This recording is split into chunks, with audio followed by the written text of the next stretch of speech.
সাকুস tiger ১-১ মাঠের দক্ষিণ প্রান্তে অবস্থান করছেন দলবল ইউনাইটেড ১-১। খেলার ফলাফল ০-০। দেখা যাক দন্তরাজ্য জেলায় মধ্যমাঠ থেকে এবার বল চলে গেলেন ডিফেন্ডিং করলেন গোলকিপার উঁচু করে বলেন ৬ নম্বর জাস্টিস দারিস পাবেল আক্রমণ তারাই ইউনাইটেড অফসে একাদশ উদ্দেশ্য ৩ নম্বর জাস্টিস দারি বল কিন্তু রাখতে পারলেন না বল চলে গেলেন ফরওয়ার্ড লাইনের বাইরে থ্রোয়িং সাকুচ আমার রেফারি বাসি হাসানের বাসি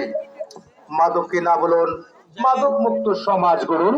এই কাঙ্ক্ষিত লক্ষ্যে আজকে দারুণ সিজন 2 এর মেগা ফাইনাল চমৎকারের মাধ্যমে চমৎকার ৬ নম্বর জার্সিধারী দেখা যাক তারা ইউনাইটেড এফসি সাকুস টাইগার ১-১ ডিবক্স থেকে কিছুটা করার চেষ্টা এরপরে ডিবক্স উড়ে পারলেন দেখা যাক উঁচু করে পারার চেষ্টা এবারে দেখা যাক আক্রমণ লম্বা করে ব্যাক পাস ১০ নম্বর যাত্রায় ঢুকে পড়েছে চমৎকার এবারে কিন্তু দুর্দান্ত ভাবে এবারে কিন্তু ৬ নম্বর ১০ নম্বর জার্সিধারী এবারে বল দিয়ে দিলেন এবার কিন্তু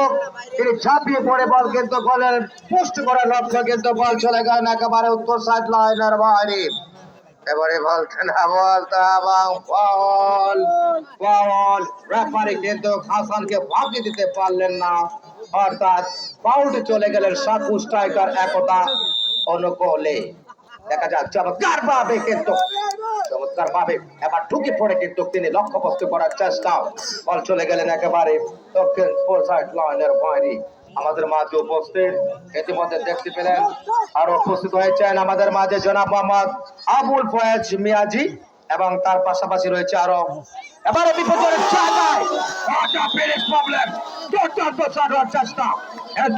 এবার চাপি বলটাকে ক্লিয়ার করলেন বল চলে গেলেন উত্তর সাইড লাইনের বাইরে ০-০ প্রথম মধ্যার খেলা চলছে জনাব আইয়ুব আলী বিশিষ্ট ব্যবসায়ী তাজুল ইসলাম প্রধান শাহ আহমদ তার মাজিবুর রহমান লোনা রফিকুল ইসলাম মিজান ভাই কবির হুসাইন ৩ নং ওয়ার্ড ১১ নং দুলা নবাবপুর মিজানুর রহমান মেম্বার আমাদের মাঝে উপস্থিত জনাব নুরুল ইসলাম ভুইয়া মানব প্রতিষ্ঠাতা পরিচালক তিনিও আমাদের মাঝে উপস্থিত আজকে আমাদের মাঝে উপস্থিত হয়েছেন নবাবপুর গণমানুষের প্রিয় নেতা চান্দিনা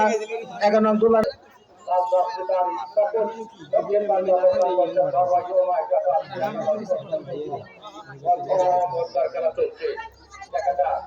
এবার কিন্তু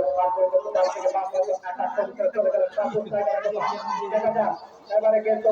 চমৎকার খেলা পরিচালনা করা দায়িত্ব নিয়েছে